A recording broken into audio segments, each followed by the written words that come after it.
নমস্কার, সুরজিৎ মান্না ক্রিয়েশনস চ্যানেলের পক্ষ থেকে তোমাদের সবাইকে সুস্বাগতম। আশা করি তোমরা সকলে ভালো এবং সুস্থ আছো।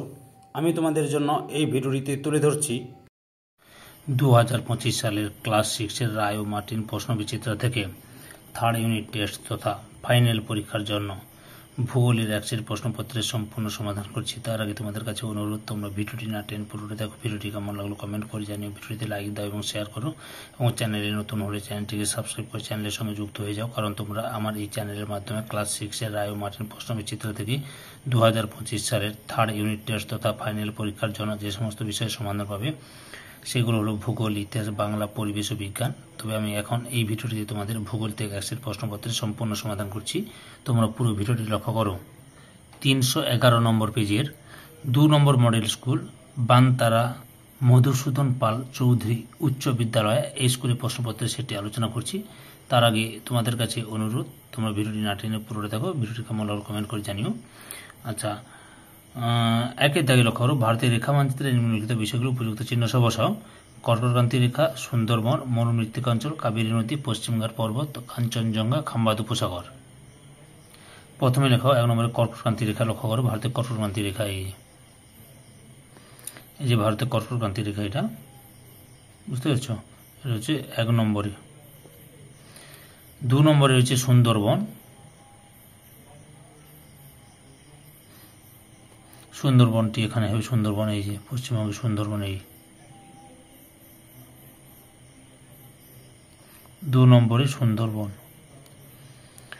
তারপর 3 নম্বরে হচ্ছে মরুমৃত্তিকা অঞ্চল, রাজস্থানের মরুমৃত্তিকা অঞ্চল, এটা মরুমৃত্তিকা অঞ্চল, রাজস্থানের মরুমৃত্তিকা অঞ্চল, বুঝতে পেরেছ।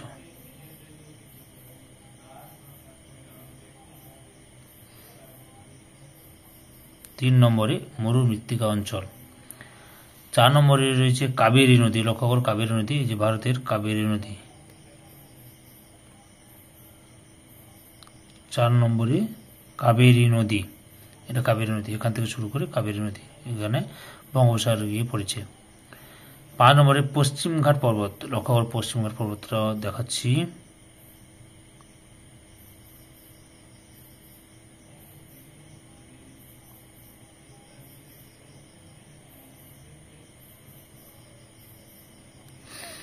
কি হলো এটা?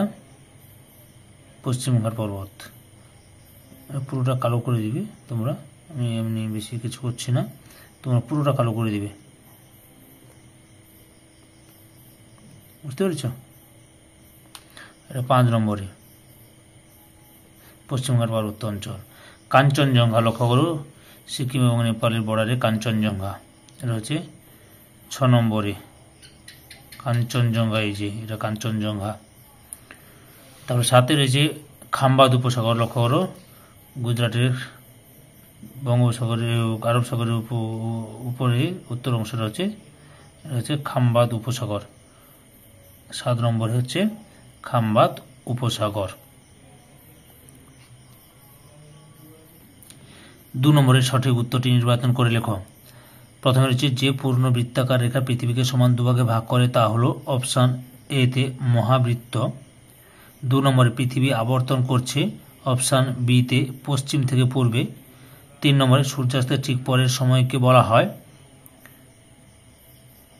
অপশান এ তে উষা। 4 নম্বরে কোনো গ্রহে বাতাস না থাকলে সেখানে আকাশের রং হবে অপশান সি তে কালো। 5 নম্বরে স্ট্র্যাটোস্ফিয়ারে যে গ্যাস অতি বেগুনি রশ্মিকে শোষণ করে তা হলো অপশান ডি তে ওজোন। 6 নম্বরে পৃথিবীকে বেষ্টন করে থাকা গ্যাসীয় আবরণকে বলে অপশান সি তে বায়ুমণ্ডল। 7 নম্বরে বাতাসে ধুলোর কোণায় সূর্যরশ্মি প্রতিফলিত হয়ে বিচ্ছুরিত হলে আকাশের রং হয় অপশান এ তে নীল। 8 নম্বরে যে পদ্ধতিতে আগত সৌররশ্মি ভূপৃষ্ঠকে উত্তপ্ত করে না তা হল অপশান ডি তে ঘনীভবন। 9 নম্বরে বৃষ্টিপাতের পরিমাপ মাপা হয় যার দ্বারা তা হল অপশান বি তে রেন গজ। 10 নম্বরে শব্দের তীব্রতা পরিমাপ করার যন্ত্রের নাম হচ্ছে অপশান এ তে ডেসিবেল, দেওয়া আছে, মিটার লেখা নেই, ডেসিবেল মিটার লিখবে। তারপরে 11 নম্বরে বায়ু দূষণের ফলে ক্ষতি হয় অপশান ডি তে সকলের। পরের প্রশ্ন, 12 নম্বরে ভারতের একটি পশ্চিম বাহিনী নদী হল অপশান ডিতে নর্মদা। 13 নম্বরে ভারতের দীর্ঘতম হিমবাহ হলো অপশান এতে সিয়াচেন। তারপরে 14 নম্বর প্রশ্ন, পাট হলো অপশান এতে তন্তু জাতীয় ফসল। 15 নম্বরে গম চাষের জন্য প্রয়োজনীয় বৃষ্টিপাত হলো অপশান বিতে 50 থেকে 100 সেন্টিমিটার। 16 নম্বরে মানচিত্রে কৃষি জমি বোঝাতে যে রং ব্যবহার করা হয় তা হলো অপশান বিতে হলুদ। 17 নম্বরে পশ্চিমবঙ্গের অন্যতম আদিবাসী জনজাতি হলো অপশান সিতে সাঁওতাল। 18 নম্বরে কালো মাটির যে ফসল চাষের জন্য উপযুক্ত তা হলো অপশান এতে তুলো। এবার 3 দাগে লক্ষ্য করুন, শূন্যস্থান পূরণ করতে হবে তোমাদের।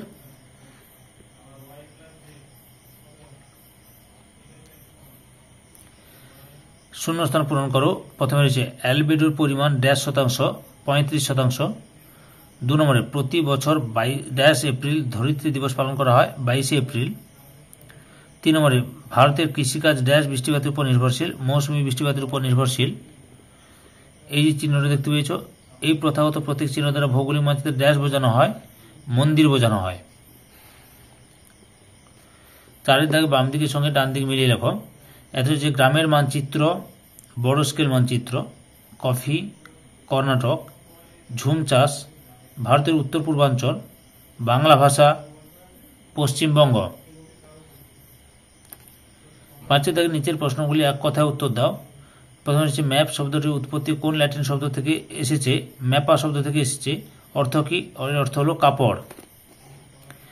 2 নম্বরে দার্জিলিং ও অসমে কোন বাগিচা ফসলের চাষ হয়? চায়ের চাষ হয়। 3 নম্বরে সিন্ধু নদীর উৎস কোনটি? না তিব্বতের মানস সরোবরের নিকট কৈলাস পর্বত। তিব্বতের মানস সরোবরের নিকট কৈলাস পর্বত। 4 নম্বরে নীলগিরি পাহাড়ের একটি আদিবাসী গোষ্ঠীর নাম লেখো, টুডা।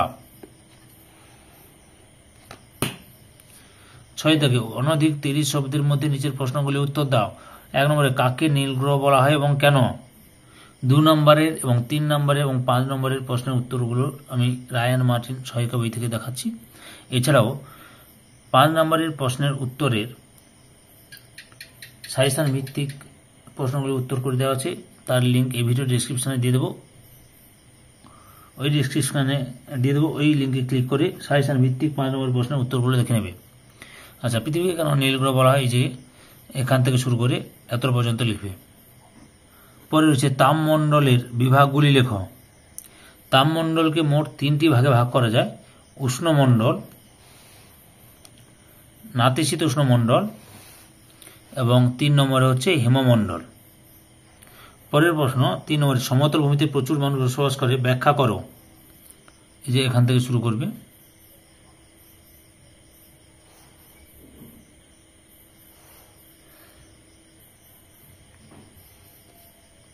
এত পর্যন্ত লিখবে। পরের প্রশ্ন খাদ্য ফসল কাকে বলে, উদাহরণ দাও। উত্তরটি দেখো, খাদ্যের চাহিদা মেটানোর জন্য যে ফসল উৎপাদন করা হয় তাকে খাদ্য ফসল বলে, যেমন ধান, গম। 7 দাগে অনধিক 50 শব্দের মধ্যে নিচের প্রশ্নগুলি উত্তর দাও। বিকল্প প্রশ্নগুলি লক্ষণীয়। প্রথমে রয়েছে জলচক্র চিত্র সহ ব্যাখ্যা করো। উত্তরটি দেখো, এখান থেকে শুরু করে এত পর্যন্ত লিখবে। পারলে ছবিটা দিলে ভালো হয়, বুঝতে পেরেছি? ছবিটা আঁকবে। অথবা রয়েছে প্যানজিয়া কি? উত্তরটি দেখো, প্যানজিয়া কাকে বলে? এখান থেকে শুরু করে এত পর্যন্ত লিখবে। এই প্যানজিয়া কি কারণে ভাঙতে শুরু করে? প্যানজিয়া ভাঙার কারণগুলি লক্ষ্য করে যে মহাদেশগুলি এরূপ সরে যাওয়ার কারণ হিসেবে বৈজ্ঞানিকরা বলেন চাঁদ ও সূর্যের জোয়ারের শক্তি এবং বৈষম্যমূলক অভিজ্ঞতার শক্তি এর জন্য দায়ী। অর্থাৎ এখান থেকে এতটা লিখবে।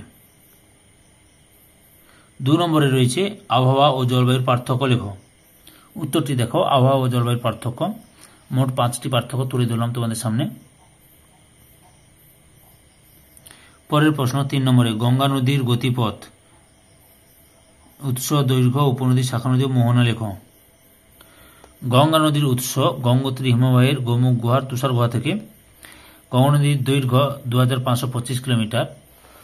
গঙ্গা নদীর রয়েছে এরপরে কি বলেছে উপনদীগুলির নাম যমুনা, সোন, গোমতী, গণ্ডক, কোসি। তারপরে কি বলছে কোথায় গেল, গঙ্গা নদীর উপনদী, শাখা নদী ও মোহনা। আচ্ছা, শাখা নদী কি, এই যে পদ্মা, শাখা নদীর নাম হচ্ছে পদ্মা, আর হচ্ছে মোহনা হচ্ছে বঙ্গোপসাগরে গিয়ে মিশেছে।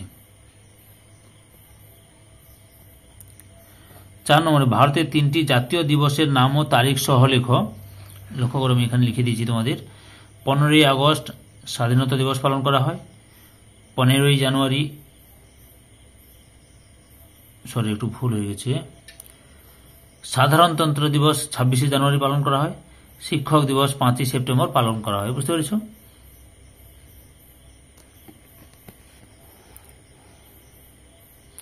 এরপরে অথবাতে রয়েছে প্রাকৃতিক মানচিত্র ও রাজনৈতিক মানচিত্র কাকে বলে?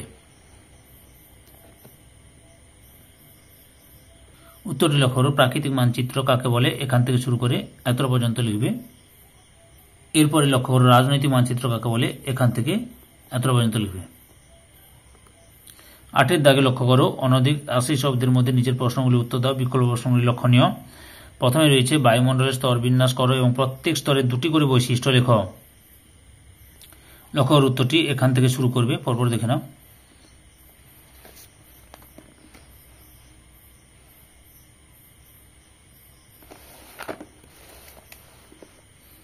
দুটি স্তর বলছে, আমি এই দুটি স্তর দেখলাম, অর্থাৎ টপোস্ফিয়ার এবং স্ট্র্যাটোস্ফিয়ার, এই দুটি স্তর দেখালাম। বুঝতে পেরেছ? পরের প্রশ্ন, কি কি কারণে বায়ু দূষণ হয়? উত্তর লক্ষ্য করো, বায়ু দূষণের কারণ এখান থেকে শুরু করবে, পরপর দেখো। এ গেল প্রাকৃতিক কারণ। এবারে মনুষ্য সৃষ্ট কারণগুলি দেখাচ্ছি। এই যে বায়ু দূষণের মনুষ্য সৃষ্ট কারণ।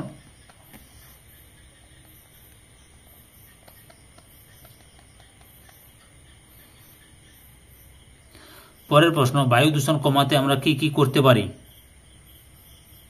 লক্ষ্য করো, বায়ু দূষণ কমাতে কি কি করতে পারি? যে গণপরিবহন ব্যবহার, দূষণহীন যানবাহন, কম দূষণকারী ইঞ্জিন, কলকারখানা নিয়ন্ত্রণ, বনসৃজন, অপ্রচলিত শক্তি ব্যবহার। এত পর্যন্ত লিখবে। তোমাদের কাছে অনুরোধ, তোমরা পাঠ্য বই খুঁটে খুঁটে পড়বে, কারণ 1 নম্বরে যে কোনো প্রশ্নের উত্তর দিতে হলে পাঠ্য বই ভালোভাবে খুঁটে খুঁটে পড়তে হয়। বুঝতে পেরেছ? পরের প্রশ্ন 3 নম্বরে, ভারতের উপদ্বীপে মালভূমি অঞ্চলের বিভাগগুলি আলোচনা করো। উত্তরটি লক্ষ্য করো, এখান থেকে শুরু করে পরপর দেখাচ্ছে, উত্তরটি দেখে নাও।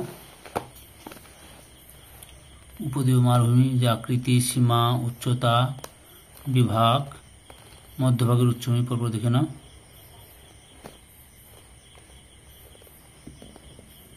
এতটা পর্যন্ত লিখবে।